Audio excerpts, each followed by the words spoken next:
Afternoon. This is Bruce Yacko of Footlight Records and Original Cast Records.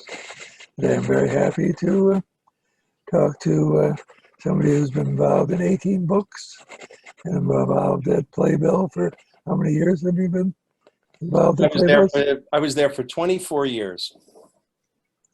I left in 2018 and I'm now editor-in-chief of a new magazine called Encore Monthly, and that's going to be debuting in January. And how would somebody sign up for that? EncoreMonthly.com. Easy sign up. And what is the purpose of this? It's going to be a comprehensive theater magazine. We would like to become the voice of theater in the 2020s. We have an amazing variety of writers working for us. Ken Bloom, Peter Felicia, Cara Joy David. It's really an amazing lineup of top people. Howard Sherman, Evelyn Chow from the New York Times. We're going to be writing about theater as it develops, as it is now, as people are trying to keep it alive during COVID, and all the interesting sorts of hybrids that are emerging. But then as the 2020s go on, however theater, the world of theater rolls out, we will be covering it in Encore Monthly. And what is the cost involved or something like that? You can. We're offering a discount right now. It's $29.95 if you order through the website. The regular price is $34.95, and that's for a year's worth of issues. Certainly is a bargain. And it'll be video, audio, everything? We are going to have the website. We will be building out the website, but the mothership is going to be a print magazine, a beautiful, high quality, thick print magazine, gorgeous pictures. Our photo editor is Joan Marcus, and we have a wonderful team of people working on this. It is going to just look beautiful. I'm putting together the first issue right now.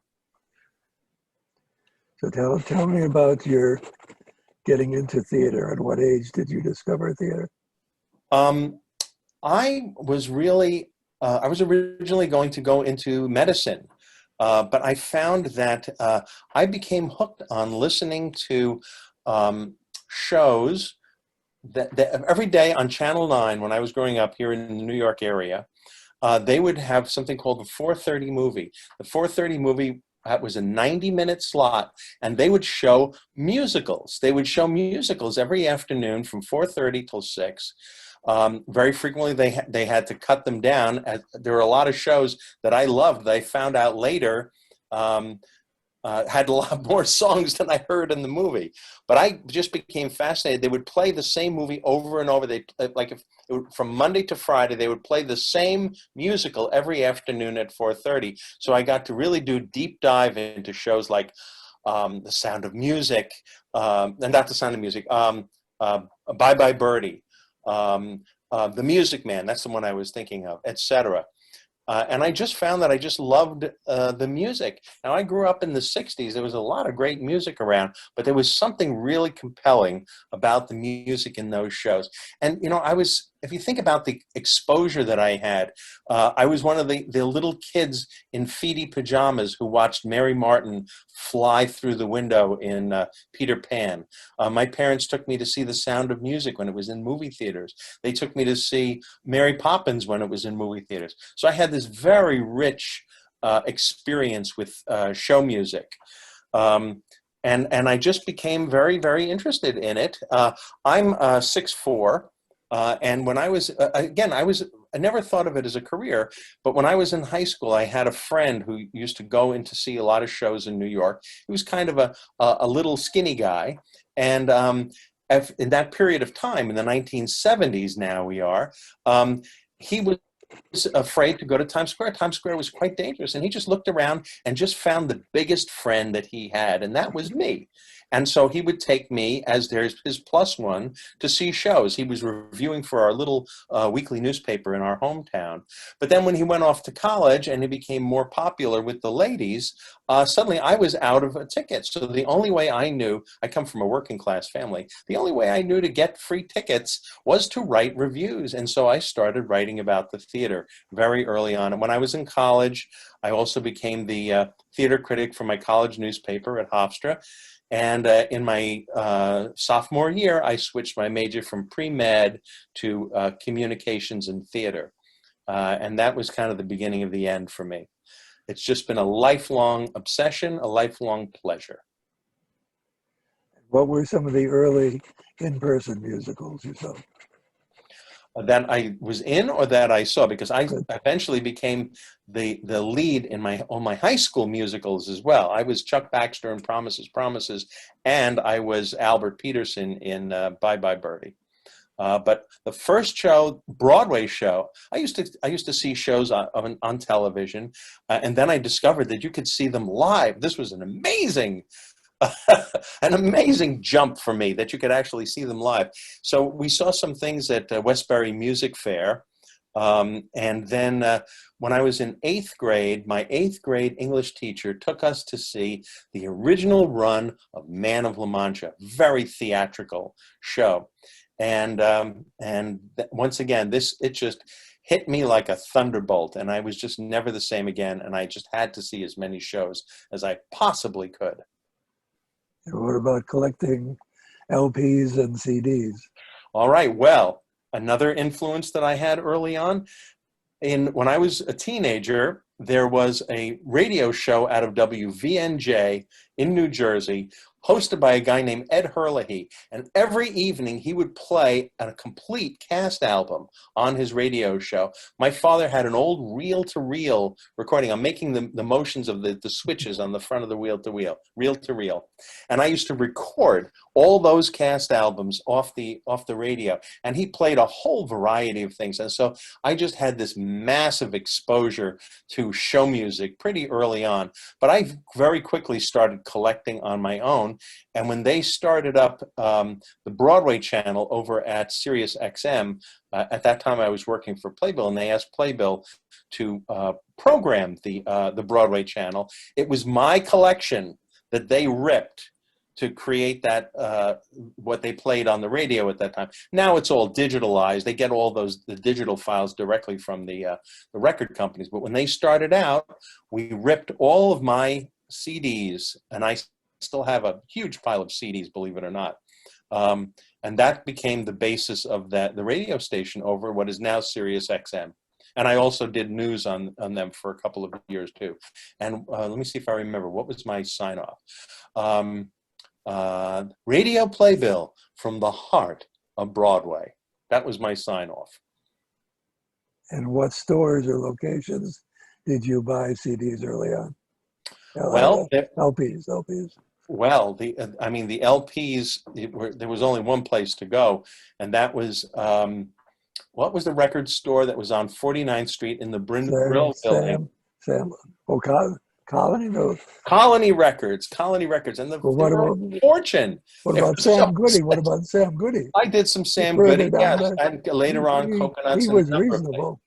No, but at the time, I didn't have a car when I started collecting. So I had to go, I used to take the Beeline bus into the 179th Street to get the F train to go in to see shows.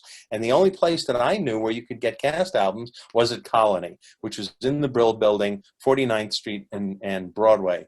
There's some soulless store there now, but for a long time, Colony Records was the place.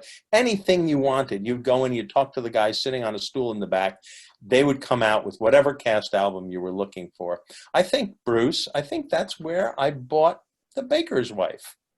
Okay. And when did you learn of me?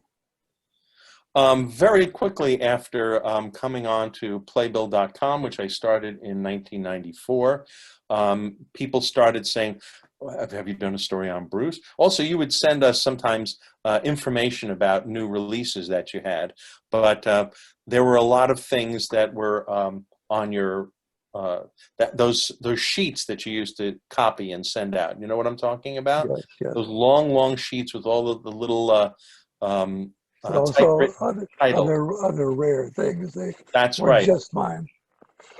So somehow you got my address, and suddenly these wonderful things were coming in the mail. And you can imagine, if I were in a comic strip, there would be a huge exclamation point coming out of the top of my head when I saw the kinds of things that you had available on that list. I'm the only person devoted to unsuccessful musicals. There are lots Yeah. of people that are searching for success. Mm-hmm. I'm searching for preserving failure. Long before Ken Mendelbaum and Not Since Carrie. You were long before Carrie. Right. And But that was a great service. That was I bought one of your records recently. I bought the album of Breakfast at Tiffany's. right. I saw that you had that out, and it was something I did not have in my collection. I am a huge Bob Merrill fan, and there's about 7 of us who love Bob Merrill. Bob Merrill, probably best known for doing the lyrics to Funny Girl, but he also composed a number of shows, Take Me Along and Carnival, and a number of others down the line. He also wrote the lyrics to Mr. Magoo's Christmas Carol. But anyway, Bob wrote music and lyrics for Breakfast at Tiffany's. So, the guy who wrote the couplet, "We're reprehensible, we'll steal your pen or pencible." Anything that he writes, I have to have. So when I saw that you had Breakfast at Tiffany's, had to have it. Now, what is your favorite song from Mr. Magoo's Christmas Carol? Oh, it would, and it's not a famous one. I actually love "Winter Was Warm," the beautiful solo for Belle, Ebenezer's lost sweetheart, and she sings a really heartbreaking, lovely song that really could have gone. It could have gone into any of Julie Stein's musicals. Winter was warm, da da da da da da da da da. It's a gorgeous song. That's my favorite song from that score. That's a great score, by the way. That's a Broadway-worthy score for a silly, poorly animated cartoon. But for Breakfast at Tiffany's, they were forced to tell not the movie story where Audrey Hepburn is this lovely, innocent sort of girl who just happens to run into rich men. But my favorite song from Mr. Magoo's Christmas Carol is "Alone in the World." That makes me cry. Where are 2 shoes that click to my clack? I'm all alone in the world. You see him My reaching. apologies to Julie Stein, by the way. Where is the voice who answered mine back? Where are 2 shoes to click to my clack? Think any other lyricist would have come up with that? No. He's Bob Merrill is a great lyricist, and as I say, he's got a devoted following of about 7 people, and I'm one of them. And it sounds like you're one of them too. Yes, and I got to know him because I also did Pretty Bell, but I didn't have anything to do. He didn't have anything to do with the actual recording. I own your recording of Pretty Bell, by the way. The one expensive, performance Julie Stein musical. No, Closed Out of Town musical. Closed Out of Town. I'm sorry, Closed Out of Town. They put it out on LP. With Angela Lansbury yet. Yes. I went to see the last performance in Boston. And who else was in it? Charles Kimbrough was in it? No. No. Because Kimbrough was in One Night Stand. One Night Stand. I'm sorry. That's why I was confusing it with One Night Stand. Thank you. But Mark Dawson was in it. A number of people were in it. And right after that, they quit show business. Mark Dawson had been in musicals for like 40 years. And he went to work on his tobacco farm in Kentucky. But he came back. And of course, early on, we had a week's rehearsal. And early on, I said to Milton Rosenstock, who was conducting, I said, is he going to be okay? He said, no, yeah. He just takes him a while to get back into the harness or saddle or whatever. And, it's a quite lot of wonderful performers who should have had bigger careers than they did, who were enormously talented, who were funny, who had very distinctive voices. Who was I listening to the other day? Oh, I was listening to Bells Are Ringing, and there's an actor named Dort Clark who played Sandor, who had a very thick, fake German accent, or some kind of, who knows what kind of accent, Hungarian, who knows what accent that was. And I just thought to myself, what a great voice this guy had. And you look at his list of things that he was in, and it was mostly, things that ran a week or two. And he just happened to have this one hit, and he had one song in one hit, and that was it. Kind of breaks your heart. Another Julie Stein singer, Jean Barone. Mm-hmm. You'd recognize he had a distinctive voice, and he never had a whole song, but he might start out something, and And who was that guy in Fiorello? He sang On the Side of the Angels. Nathaniel Fry. Yeah, that's right. Another guy with a great voice, terrific, distinctive voice. And he was a character actor, and that's the fate of character actors, sad to say. It is also in Goldilocks. Is Goldilocks a favorite of yours? That's my non-Bruce Yecko flop favorite. All right, Bruce, here's another obscure Broadway person whose career I really admire. There was a trumpet player, and everybody recognizes his work Gypsy. From Gypsy, that overture to Gypsy, when he busts out with that crazy solo. But you can hear him in other shows. You can hear him in Mame, and you can hear when they play these different cast albums. Suddenly there'll be this trumpet player who will bust out with these crazy solos. And I'm like, that's the same guy. It's the same guy. He got lots of work during that period. I should know his name. I would recognize it in a second. Maybe it'll come to me. But I hired him. Other people involved with me. We got him for So Long on 174th Street. Mm-hmm, right. Has a kind of jazzy thing. So if you listen to the overture there, he has nothing is as spectacular as Gypsy, but he gets his licks in that. That was Robert Morris musical, right? Yep. Unfortunately, Robert Morris was a bit old at the time. They've done it since then with somebody the age appropriate, and as wonderful a singer as. I'm going to be Zooming with Rita Gardner. Oh my God. I'm holding up, because I wrote a book on the Fantasticks, The Amazing Story of the Fantasticks. What other Rita Gardner shows can you think of? Rita was not in a bunch of shows, but she was in a show when she was much older called The Wedding Singer.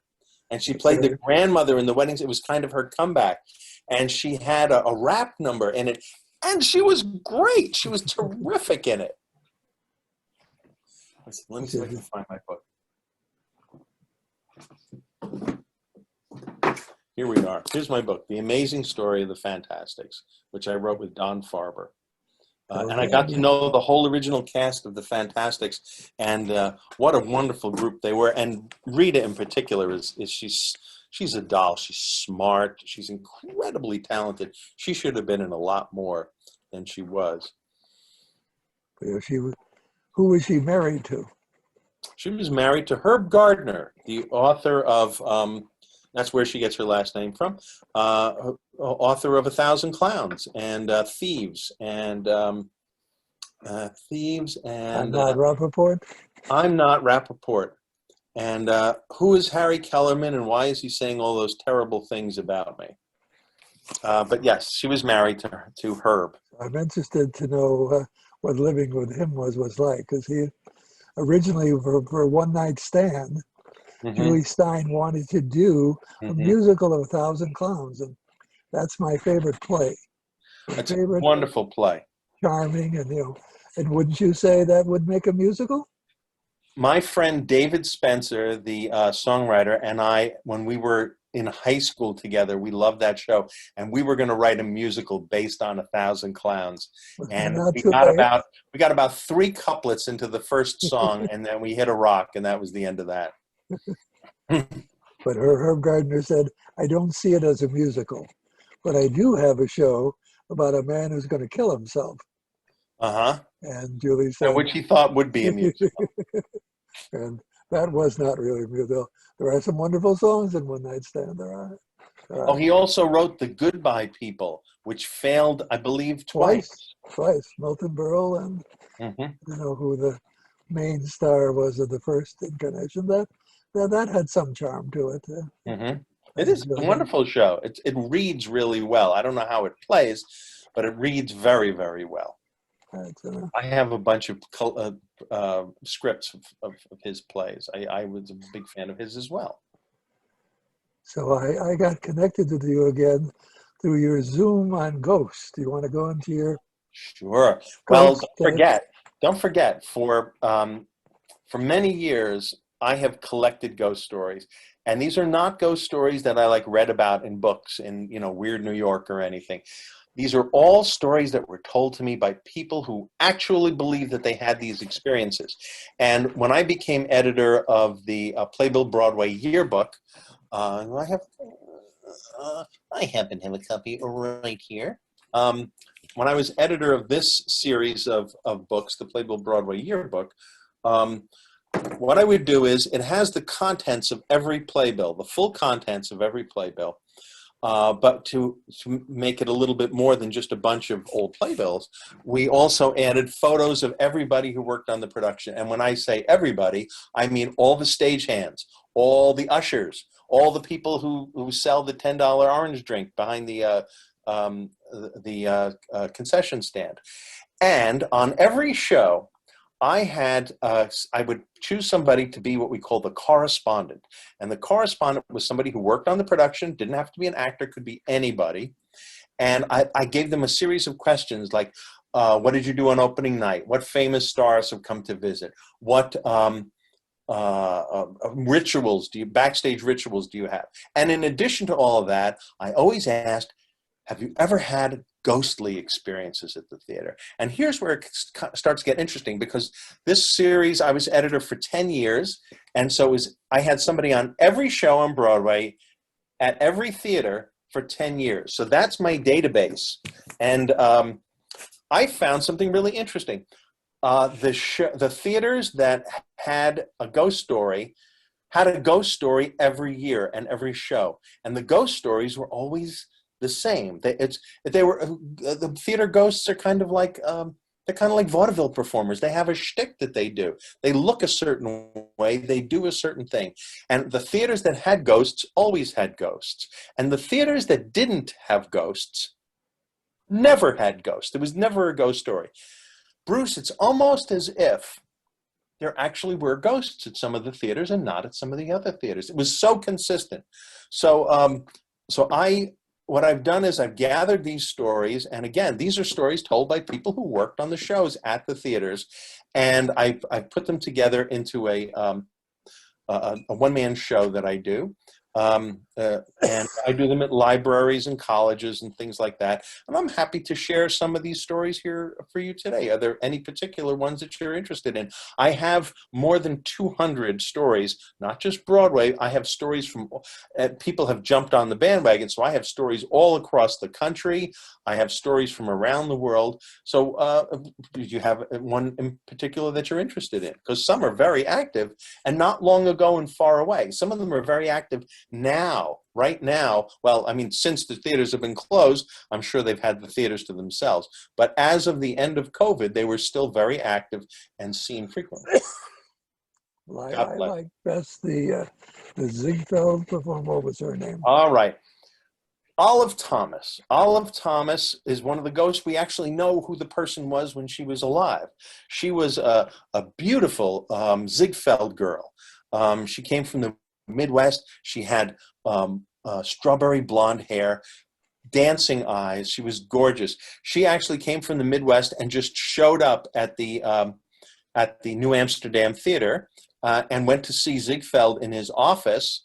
And people in her life had told her, you know, you can't just walk into Ziegfeld's office and get hired. Well, she walked into Ziegfeld's office and got hired.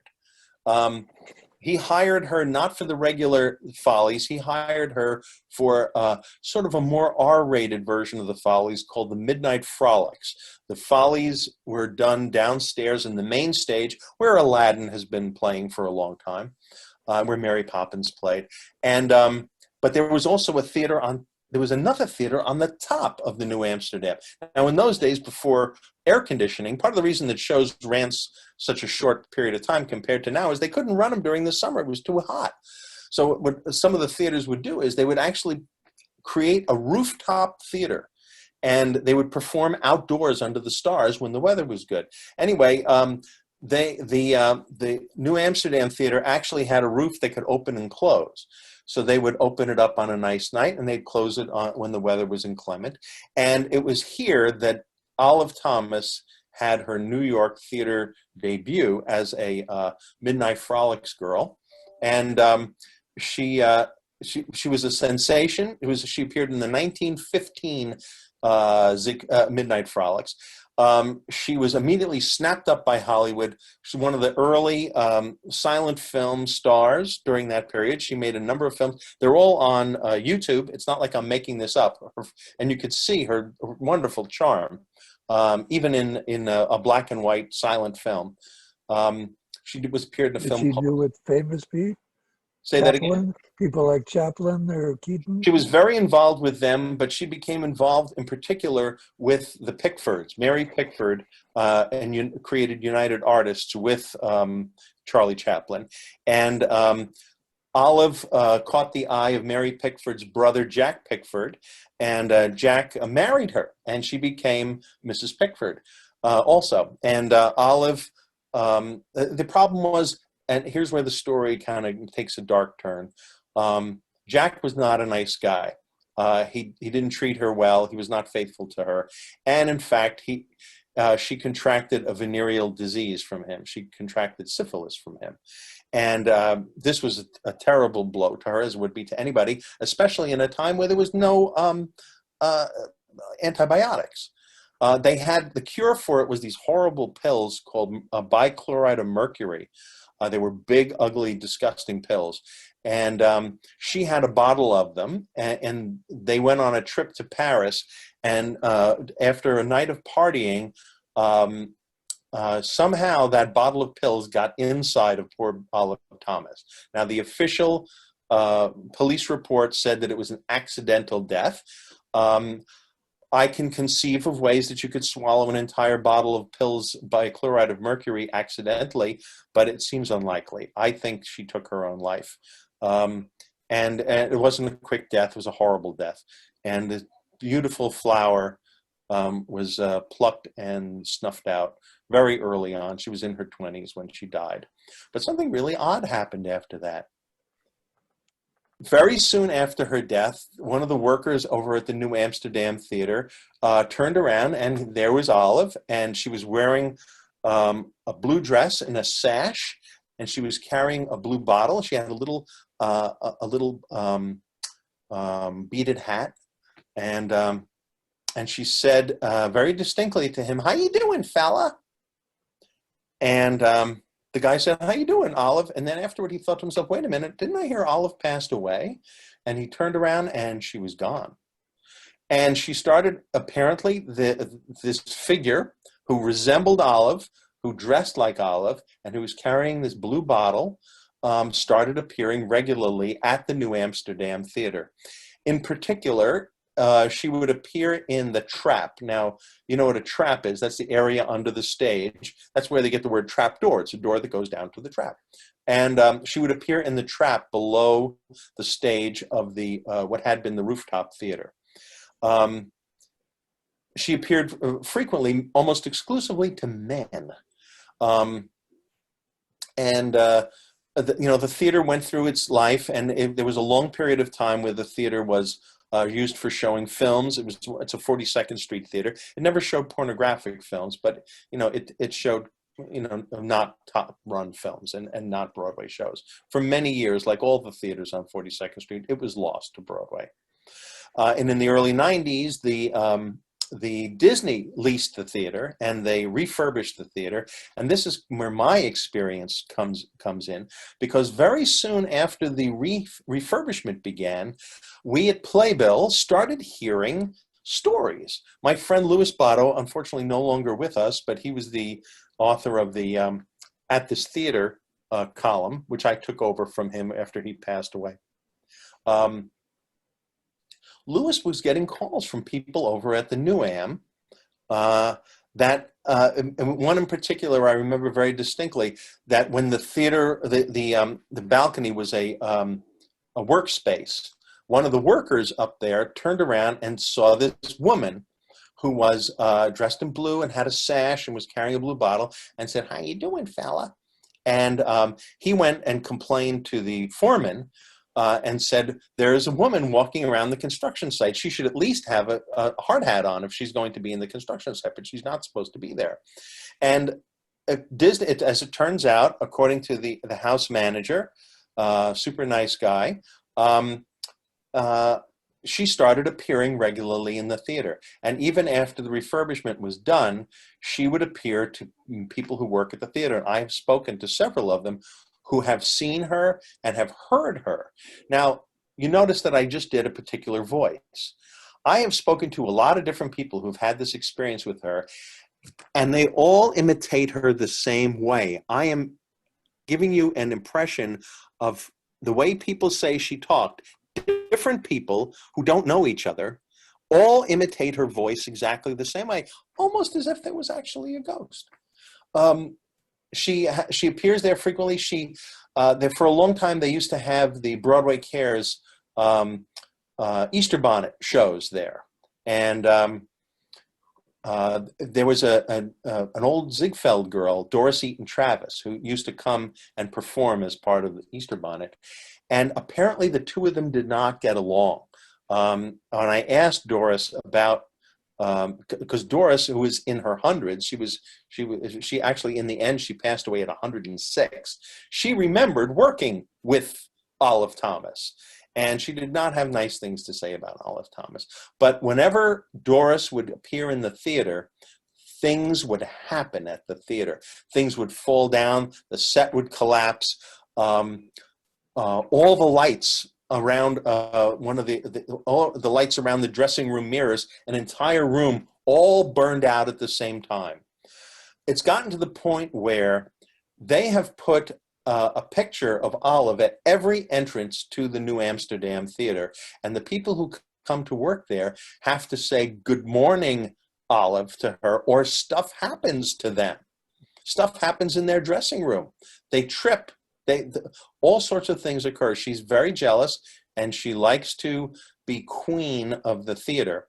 The last actual full appearance that I have was from last summer. That's summer of 2019, where the doorman at the theater told me that they had a new night watchman.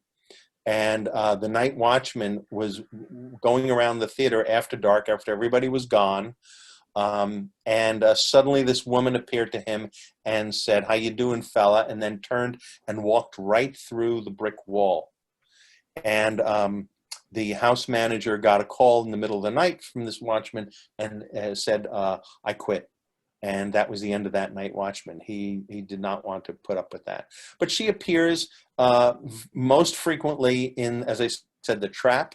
One of the carpenters there told me that she now sometimes appears as just a pair of feet and legs walking up. There's a little spiral staircase in them that leads up to Schumacher's office.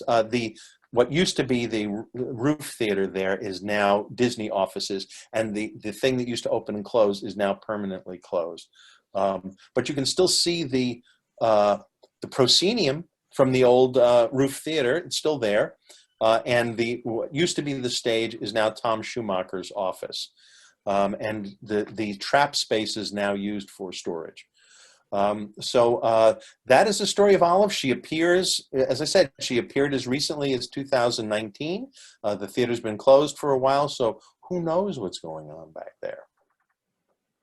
But she's unusual in that she appears and says something. Right. The average ghost does not usually do all three. Well, my experience having researched this is that there are levels of ghosts. There are some ghosts that are known as poltergeists, which is just, the word just means knocking ghost. It's just a sometimes it's a noise. Sometimes cabinets will all open. Several of the theaters have poltergeists of various kinds.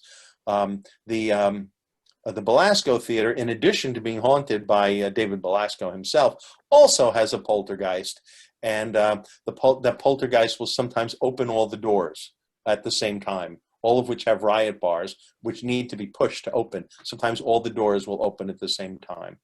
But there's poltergeists. Then there is the next level up is ghosts that appear as a cloud. Sometimes usually it's an ice cold cloud. Sometimes we have pink one and we have a blue one at the various theaters. Again, if you walk into this cloud, you're suddenly enveloped in this incredible icy coldness. You will sometimes have ghosts that will just appear, and they'll look like a traditional, what you imagine a ghost to be, like white sort of sheet-looking ghost. Sometimes you're looking at a human form that is all white. Very rarely do you actually see a ghost that looks like you're in the room with a living person. One of the keys is the feet. It's very rare to see feet on a ghost. They usually just kind of tail off as they go down.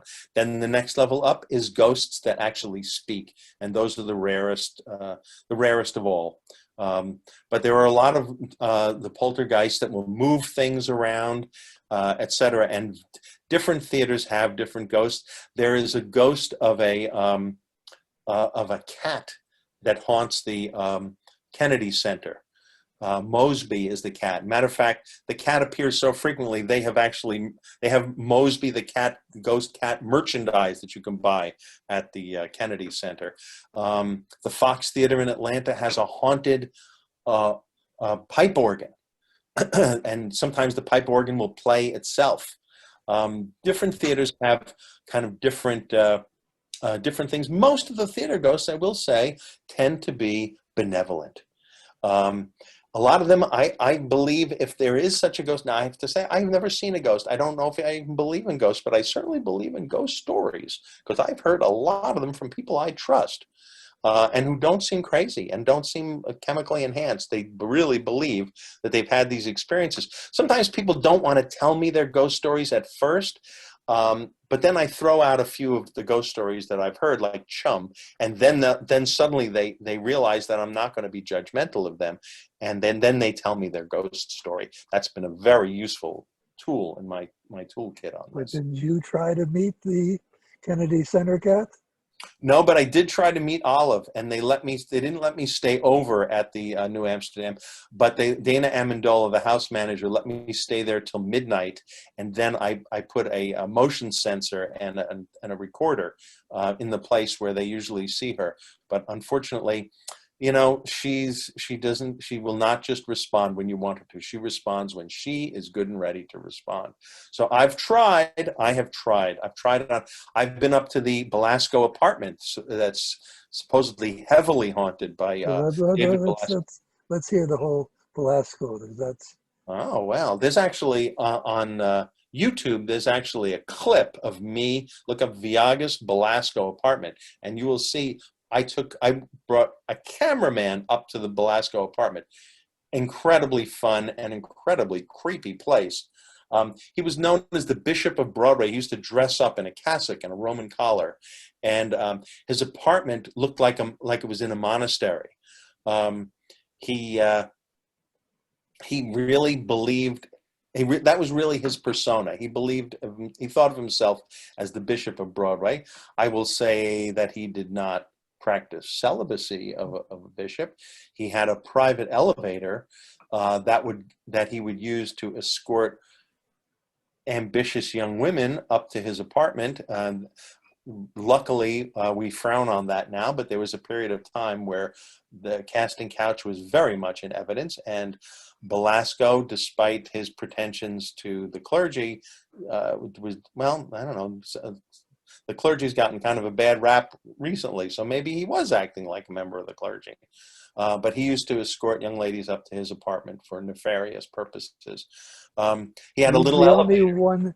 He's the only one to have a bedroom or an apartment in a theater. Well, the Fromans had an apartment over the Lyceum, which is now where the Schubert Archive is. But there were a couple of theaters in those days. In those days, these entrepreneurs like David Belasco, they did everything. They were producers, directors, playwrights. They would often act in the shows. They would run the box office. They did everything. Belasco wrote he wrote the play that became Madame Butterfly, that has been adapted as Miss Saigon. That was written by him. That he produced it, directed it, and had a huge hit with it.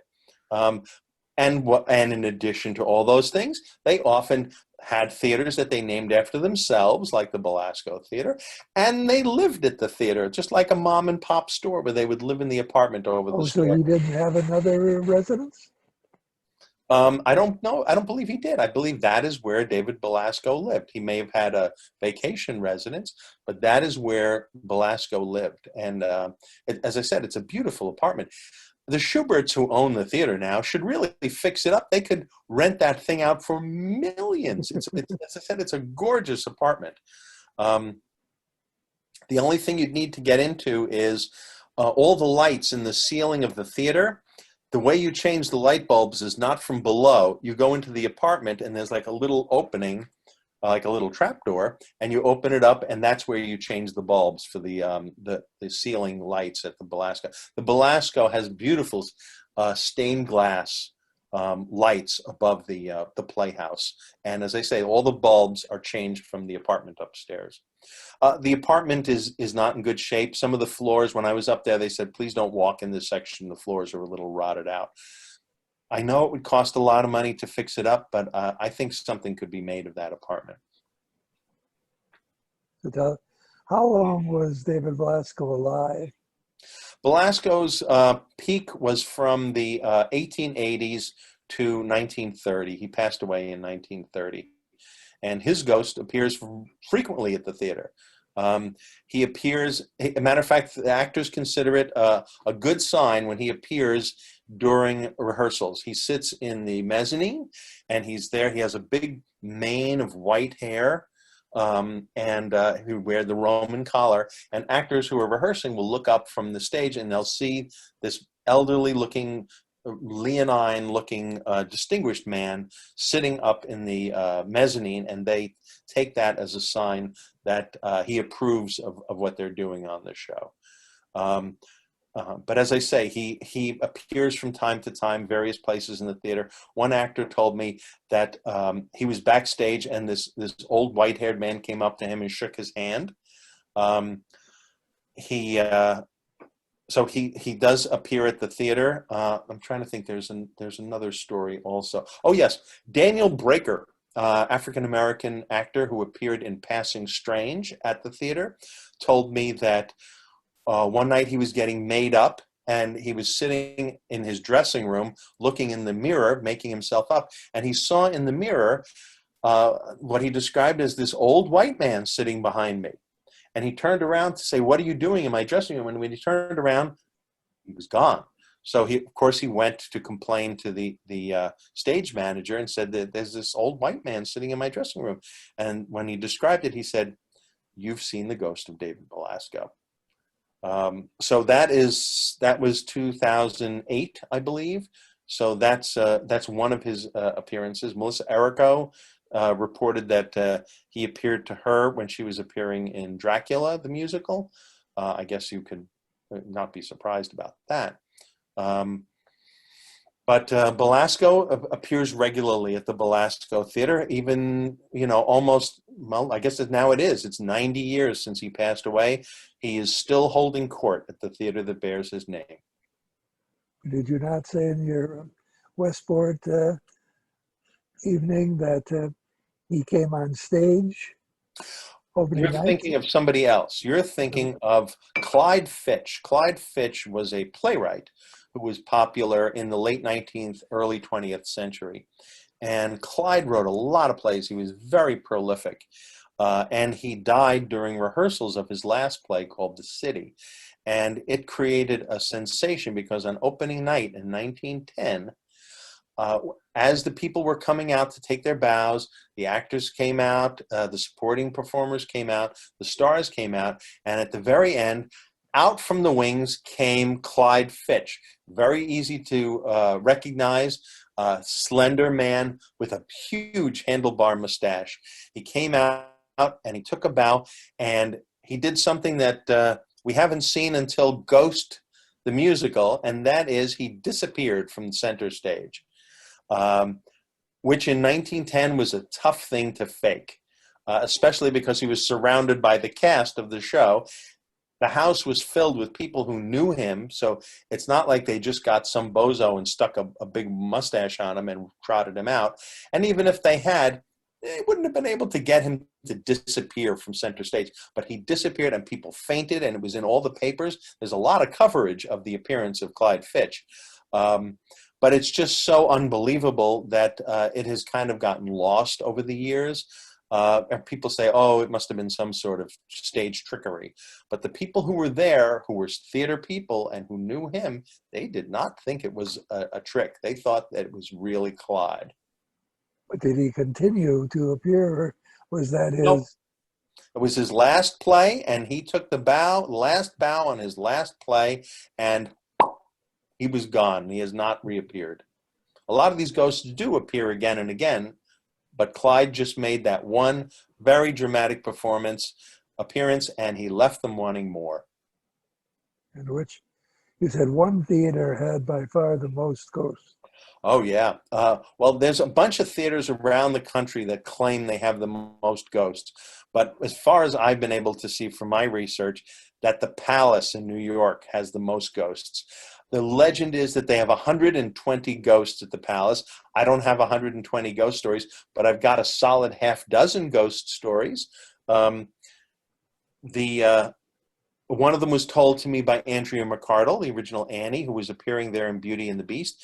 She said she came down one night from her dressing room and passed through the house to get out, and there was a man dressed entirely in white, furiously playing the cello.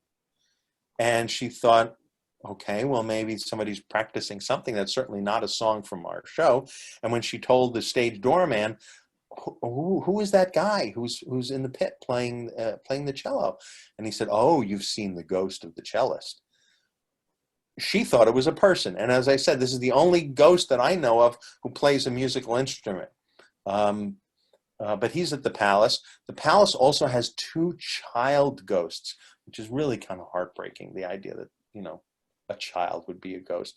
A friend of mine who ran the concession stand at the theater gave me a number of ghost stories.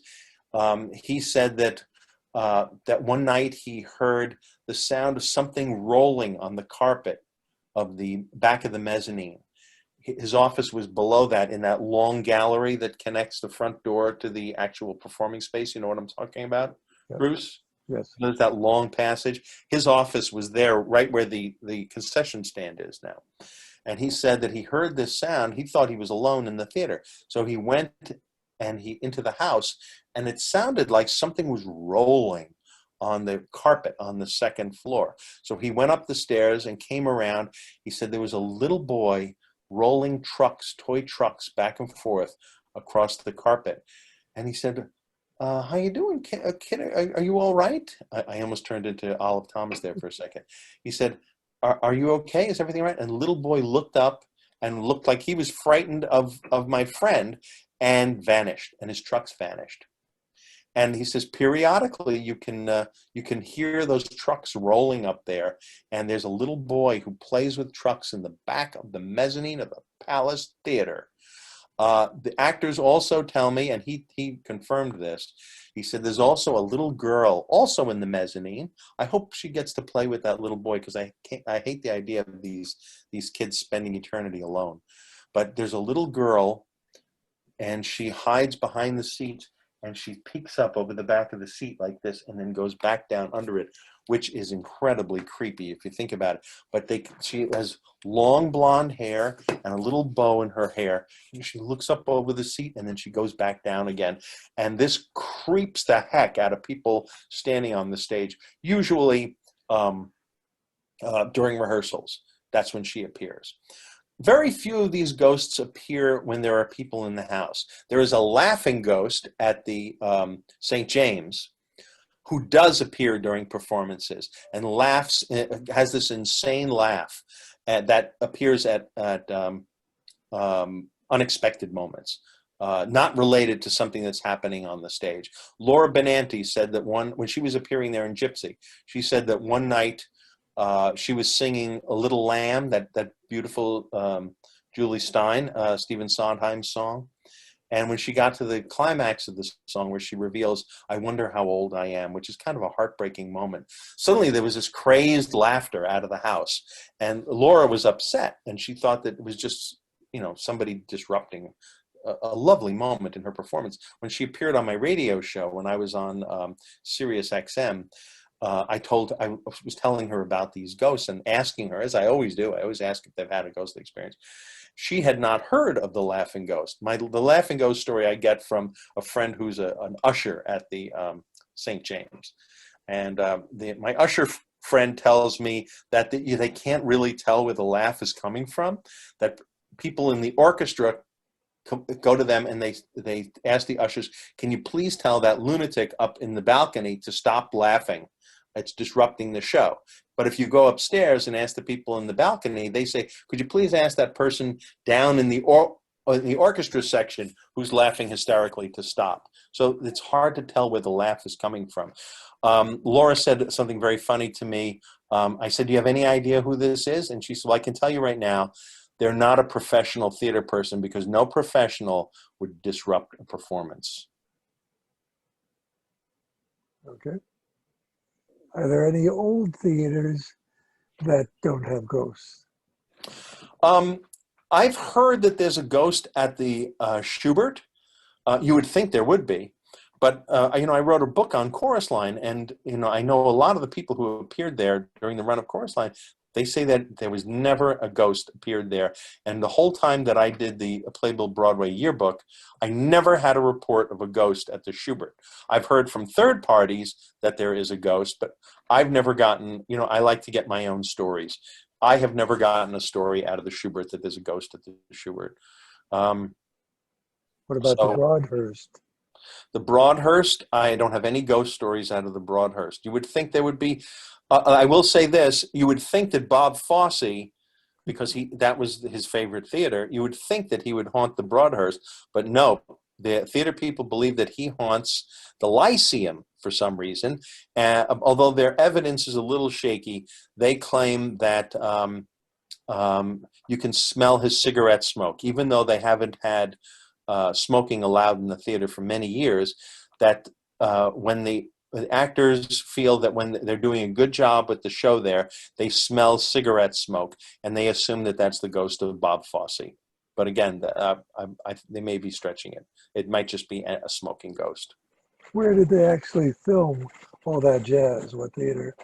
I'm not sure which theater they filmed that. If they could have been the Lyceum. I mean, I would think they would use a theater that was not currently occupied. Mm-hmm. And the Lyceum. Well, Lyceum is frequently empty. We know that. So let's as quickly go into a little bit about the Fantasticks and Chorus Line. What would you like to know? Was Rita in the Barnard? No, Susan Watson was the original girl, and she got hired to play Kim in Bye Bye Birdie, and so she was not available to do the full off-Broadway. What Bruce is referring to is the fact that originally the Fantasticks was a one-act musical that appeared as part of a summer program in 1959 at Barnard College. And Laurie Noto came, it was one of three short pieces, but Tom Jones and Harvey Schmidt, this was their, they had been writing for reviews. They had been writing upstairs and downstairs. Julius Monk. They did incredible stuff. But they really wanted to write shows. They wanted to write Broadway shows. And they had been working on a musical called Joy Comes to Dead Horse, a terrible title. And it was about a love affair between an Anglo boy and a Mexican girl on the border between Texas and Mexico. And they're both from Texas. And they were working on it. Did they not write this while they were in the University of Texas? They wrote it. I have the script. I have the script of Joy Comes to Dead Horse. And it seems very much like the Fantasticks. Unfortunately, it also seems very much like West Side Story. So when West Side Story opened, suddenly they realized that they couldn't use this idea. So their friend, Word Baker, also from Texas, a director, he was hired to direct this series, this evening of one act, and he came to Tom and Harvey and said, "Can you boil the Joy Comes to Dead Horse down, make it just a short one act? I can." And he says, "I have no budget, so you're going to have to do it completely without. You're going to have to get rid of the Mexican costumes. You're going to have to get rid of the cowboy costumes. You're going to have to get rid of everything and just strip it down to essentials."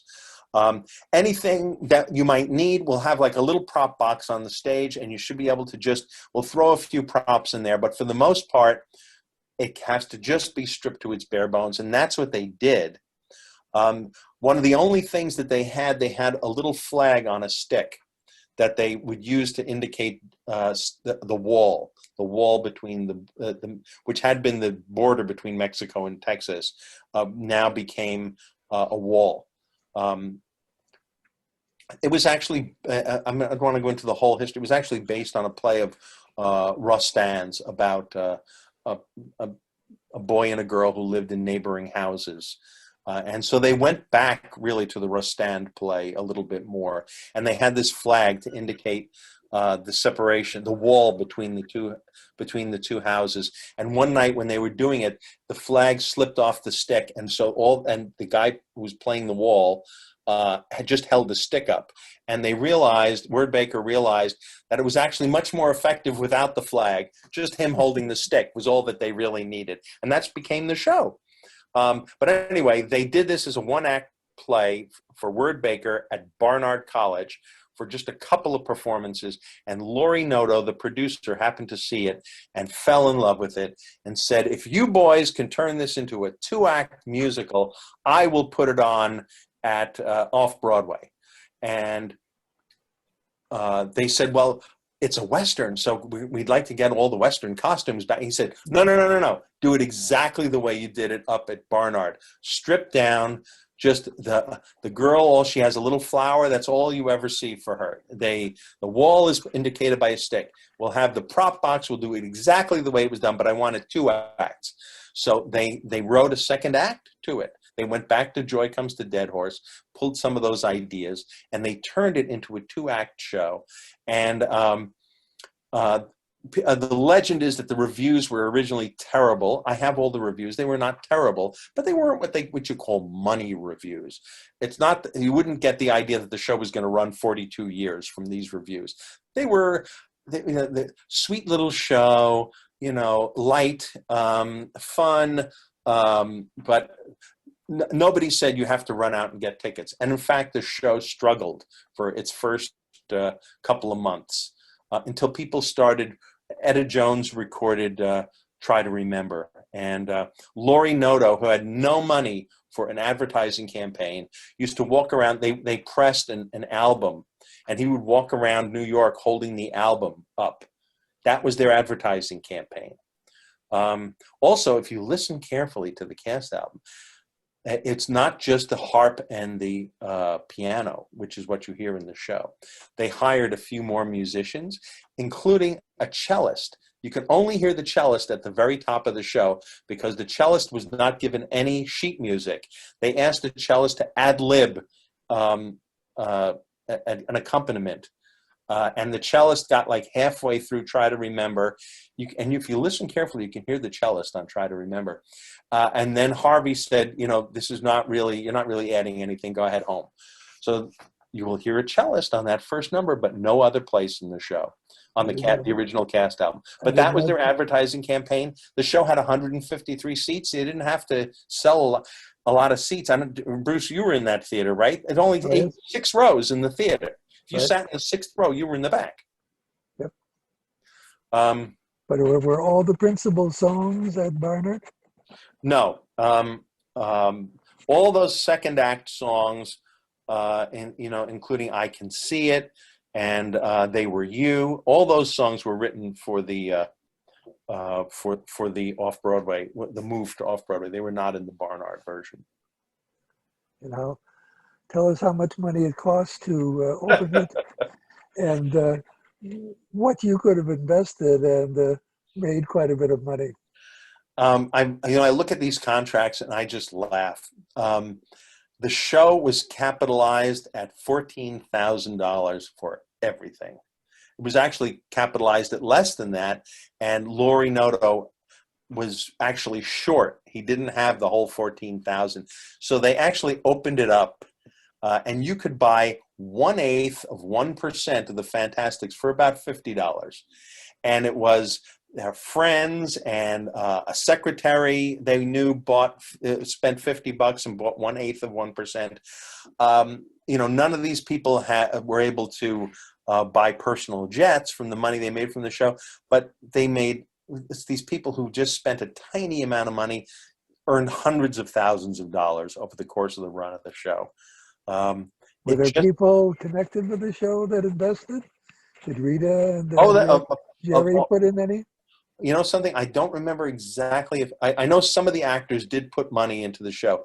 George Curley, who played the Indian, I went to his apartment, and he pulled out all the check stubs from the years where he was getting money from the show. He earned money till the day he died from that show. So yes, some of the people in the show did put money into the show. The reason I remember George is because I remember him showing me all those check stubs. How long did it take from Barnard to opening night? Barnard was in the summer of 1959. Opening night off Broadway was May 3rd, 1960. So not a long time. A long time. Tom and Harvey are known for being prolific. They wrote a show called 110 in the Shade, and funny story about 110 in the Shade. The legend is that they wrote 110 songs for 110 in the Shade. The way Tom described it to me, he knew that shows out of town, they always needed more songs. So he and Harvey, to head that off and to appear to be geniuses, they wrote like 4 or 5 songs for basically every spot in the show, with the idea that when they were out of town, don't forget 110 in the Shade was produced by David Merrick, that when Merrick said, "I don't like that song, I need another song by tomorrow," that they would just go back to their hotel rooms and pull out one of the 110 songs they wrote and just walk in the next day and seem like geniuses. In point of fact, some of those songs did get into the show, but they had to solve specific problems, and they found out it was not so easy as to just write a bunch of songs in advance. But they were young, and it just poured out of them. So the idea that they could write the whole second act of the Fantasticks over the winter of 1959, 1960 is well within the realm of possibility. I believe that.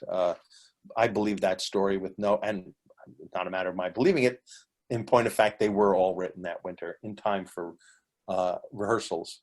How did they get a major company like MGM to record it when it wasn't successful initially?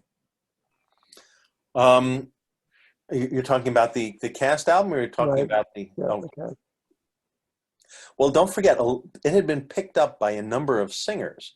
A number of pop singers had just come down and asked Laurie for copies of the sheet music. So there were recordings of it out there very soon after the show appeared. So Laurie was able to get a contract with a pretty big company, although they did not. Don't forget the big company at that time was Columbia, Goddard Lieberson's Columbia, RCA, and ABC. There were a couple of big companies. RCA, Capital. Right. MGM was not one of the big players in the cast album business. So, I mean, if you think about it, yes, MGM is a big company, but they were not one of the big cast album Was companies. there any indication how many copies of that original? I don't remember exactly how many. I have it. I have it in the. Millions? No, no, no, no, no. I think they did I think they pressed like 5,000 No, copies. no, no, no. Over time. Now, a CD, it's now on Decca. It's owned by Decca. Right. That's right. So I But they don't know. would I don't know the answer to that. I apologize. think through the years that it would have been a very large figure, much Hmm. more so than And they certainly kept re-releasing it, 110 in the re-releasing Shade. it. I bet 110 in the Shade Hmm. sold a very small quantity over the years That's right. compared to the Fantasticks. That's right. So we get But if you around to notice, Tom and Harvey finally got to write their big Western. That was their dream, was to write that a big Western. And 110 in the Shade was finally their big Western. You know what? You know what score of theirs I really love? One of their craziest scores is Celebration. Are you familiar with Celebration? it just doesn't make a lot of sense. Some of it, No, some, it doesn't. It doesn't some make a of lot of. in the Fantastic, some of them let the children fight, and then we'll pretend to fight. Some of the things they do make some sense, but then other than Celebration, you got the point that some of the advice or the how to get through life were not good suggestions. No, no, and They said I know Tom said he never envisioned that going to Broadway. He said they should not be on Broadway. Please do not take it to Broadway. And Cheryl Crawford, who had, done big musicals, said, no, it'll be fine on Broadway. at least they changed the title. Did he tell you what the original title was? I forget the. Rat Fink was the original title of that show. Rat Fink, and I saw a review of they it. have It's called. scripts. This pile of scripts of them with the early drafts of Celebration, and says Rat Fink on them.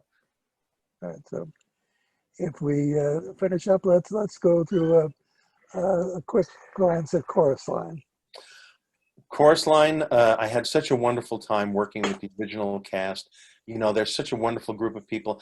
Unfortunately, some of them passed away, including my co-author, Tommy Walsh, has passed away. But I'm proud to say I'm still very close friends with Bjork Lee, who, she won the Tony Award. She won the Isabel Stevenson Award a couple of years back. And I continue to be involved with her group, NAAP, the National Asian Artists Project, which does traditional Broadway musicals with all Asian actors, because she would like to try to help other Asian actors get work. But Bjork, she was in the original production of The King and I. She got hired when she was 5 years old. She played Princess Ying Yawalak, the tiniest little baby of the princess of the king. And she has pictures of her when she was like 10 years old, still friends with Yul Brynner. She's a wonderful talent, and she became dance captain on the show. Michael Bennett would teach the dances to Bjork, and Bjork would teach them to the cast. And Bjork was there at the original taping session for A Chorus Line, and she remained Michael's right-hand person throughout his life, and she has choreographed all the major revivals of the show. She's the keeper of the flame for A Chorus Line, and she came to me. I had originally had an idea for a book. One chapter was on the creation of A Chorus Line, and my agent at the time was also Tommy and Bjork's agent, Mitch Douglas. And Mitch came. I had written an outline for a book, and Mitch came to me and he said, I don't think this book would sell, but I'm interested in that chapter on A Chorus Line. He said, I'm working with 10 different, 15 different shows originally? I'm sorry? The concept was to have a chapter on. No. It was on how musicals were written at that point. It was the late 70s, it was really the early 80s, about how, they used to take shows out of town. It was really about people who were writing musicals at that time. There was there was the people who wrote the operettas, and then there were the people from the Golden Age, like the Rodgers and Hammerstein and Lerner and Loewe. Then there was a third generation which was Sondheim and Kander and Ebb and Bach and Harnick. At that time, there was a fourth generation that was coming into being, and they did musicals differently from the early generations. They didn't have a 6-city tour out of town before they came in. They would workshop the shows more. And it was the chapter on workshopping and how that developed that Mitch said, I like this chapter. I would like you to meet 2 of the original cast members. They have interviewed all the original cast members, and they wanted to publish all these interviews as a book. And it's just basically the same story over and over 19 times. What they need is a writer to turn it into a single narrative. And I met Tommy and Bjork, and as I said, we hit it off immediately, Tommy Walsh and Bjork Lee. And we immediately jumped into writing this book. I loved working with them on the project, and getting to know all of them. One thing that I found really interesting, again and again, talking to these original Broadway people who worked on the show, they would say, person after person would say the same thing to me. They would say, Michael Bennett, oh, I hate Michael Bennett. Michael manipulated us. Michael cheated us. Michael got us to do things that we didn't want to do, and he was not a good director, and he was this, that, and the other thing. And I said, well, why do you work with him? Why did you work? Why didn't you quit? And they said, quit? He said, no, we love Michael. We would do anything for Michael. Michael was like a god to us. We adored Michael, and he was a genius, and we would do anything that he wanted us to do. And person after person went through this. We hate Michael Bennett. We love Michael Bennett. And I could see that, I think when you're aware of that and you're watching the show, you can really see there are moments like when Paul falls and hurts his leg. Michael had actually done something like that when he was directing the show. He pretended to be injured to see what everybody's reaction would be. And they felt manipulated by that. But look at the amazing performances that he got out of those people. And, a lot of them hate and revere him. It's really remarkable. A remarkable thing that came out of working on that book. Initially, they just all gathered at Joe Papp's to talk without any definite plan. That's correct. Originally, the idea was to start a theater company that would perform songs from traditional musicals. Eventually, that idea became the American Dance Machine. But their original idea was to get together and to create a company where they would, because there was no work during that period of time. Do you remember, Bruce, they used to, the theaters would sometimes be empty for 3 or 4 seasons. The Schuberts used to put a sign up on their marquee that would say, see a show for the fun of it. Do you remember seeing those? Right, the Longacre had a lot of those signs. And even within the text of a chorus line, they're all like, there's a line where she says, oh, don't tell me Broadway's dying. I just got here. The people at that time really felt that the work was drying up and that Broadway was dying. And so this project was a way to keep the history of Broadway dance alive. And so they started out where, like you would do like in a classroom, this teacher will sometimes say, tell me your name and tell me, your background, what your interests are. And he started doing that, and he started to think, maybe doing just a dance company is not the way to go. Maybe this is a musical, or this is a play, or this is something about dancers, because everybody's lives seemed so interesting. And so the idea evolved into what it became, evolved into Chorus Line. There was a period of time, though, it was very hard to cut stuff out of it. They had so much richness and so many interesting stories. At one point, Chorus Line ran for 5.5 hours. And Joe Papp didn't want to put it on. He said, we can't run a show that's 5.5 hours. It's not like a Eugene O'Neill play. It's a musical. Going with the wind. So they cutting the show became a great challenge. And that's part of the reason they have more than one librettist on the show. Nicholas Dante is one of the librettists. He was the original librettist. And they had to bring in somebody else who could form the show better and cut and make it dramatically have a dramatic continuity among all these stories. Because if you think about it, the audience is sitting there, and the first story they hear is over on the left, and then the next story is the next person, and the audience would sit there and think, all right, well, what time is it? How many more people do we have to hear if we're going to do Like one after another? 100 easy ways to lose a man. That's right. That's right. So many ways. And it was a wonderful town at that time. But and so it was up to them to cut the show and to make it not so predictable.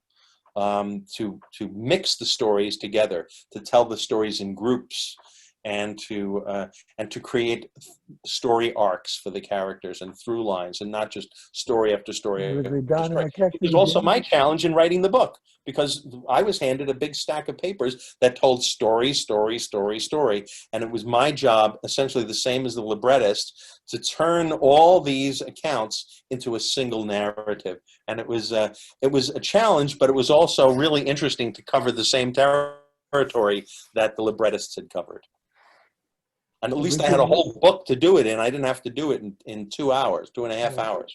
Originally, is it true that Donna McKechnie did not get it? She was not hired? What they did off Broadway was, and this again, as a performer, you could see how this would be irritating. They would have Michael Bennett or Bob Lupone would watch the show every night, and the people who did the best that night in the show are the ones who would get hired. So they didn't know who was going to get hired every night. Real contest.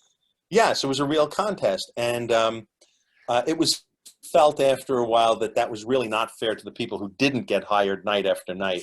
And so they froze it that certain people would always get hired and certain people would not. But yes, originally to keep it real, they actually would have them decide who gave the best performance that night, and that's the person who would get the jobs at the very end, the 4 boys and 4 girls.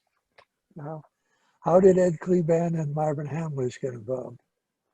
There's the Ed Clement had been working for a record company, and Marvin was casting about for a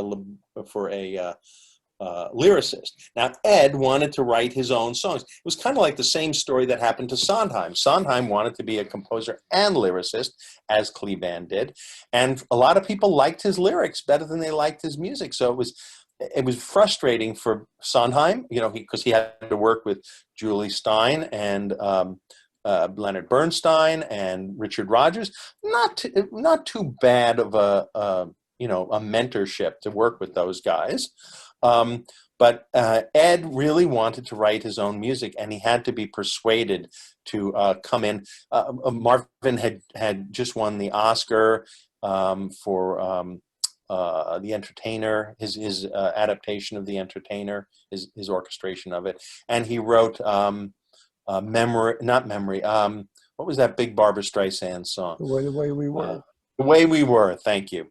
And so Ed felt that he liked the idea of the show, and he felt like he could do a good job. But after the show, he was just like determined he did not want to write lyrics for somebody else's music. He really wanted to write his own music, and his gallery and his other shows, they just never took off. And that's really why we only have one Ed Clement show, other than Class Act, which was a compendium of his songs. Right.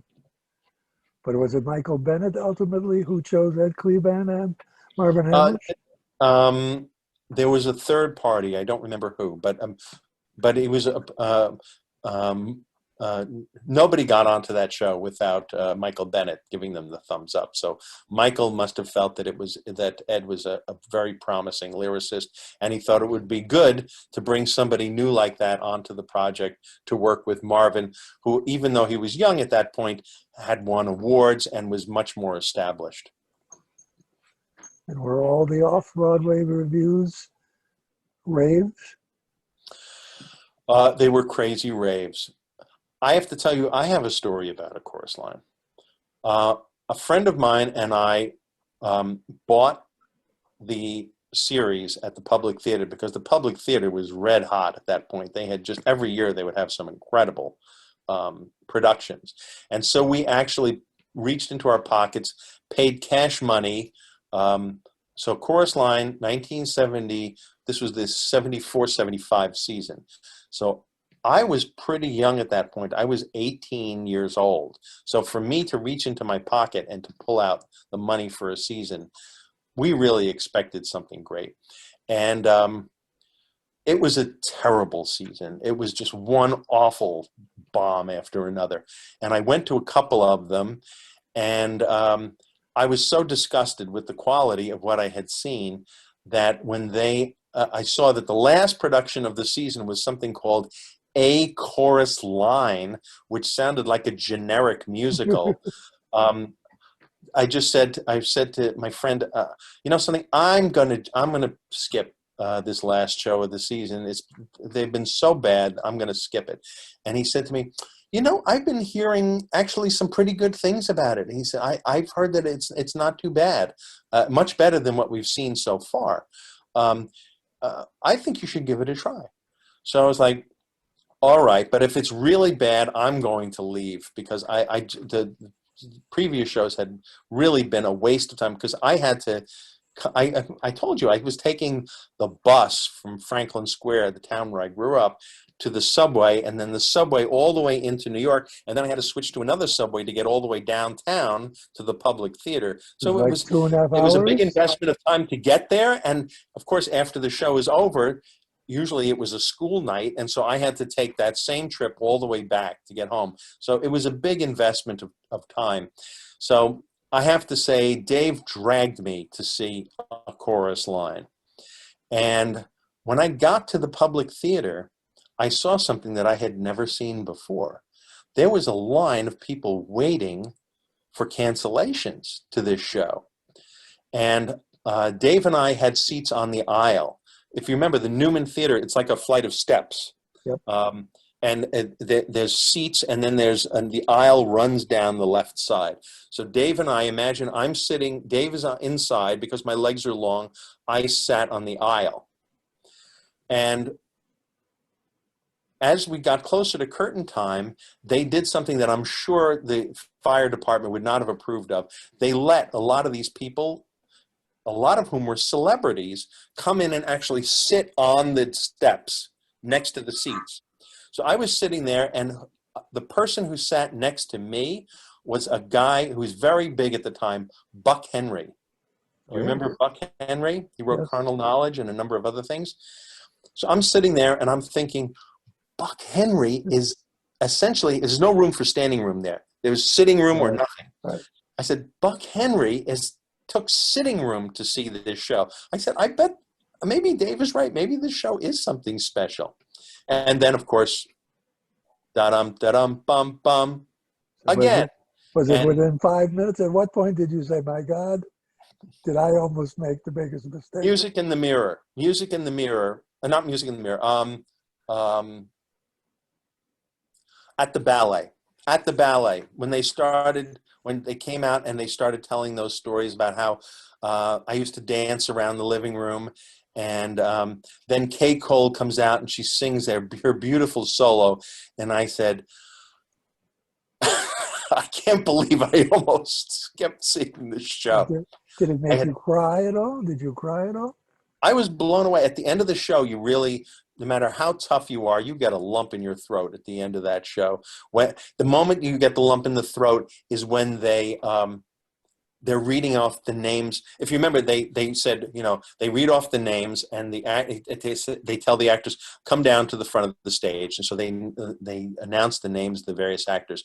And then after they're all standing there, then Bob Lupone said, thank you. You won't be needed, and they have to leave. So again, that's actually from a movie, The Red Shoes. But the moment is heartbreaking, and then the people who are standing in the back, who you thought didn't get the job, you realize they got the job, and they react with relief exultation that Judy Turner, who eventually gets that, she's like reaching up to God. She's so happy that she got the job, and there's no way that you can see the joy on their faces after the Walpurgis Nacht that they've just been through.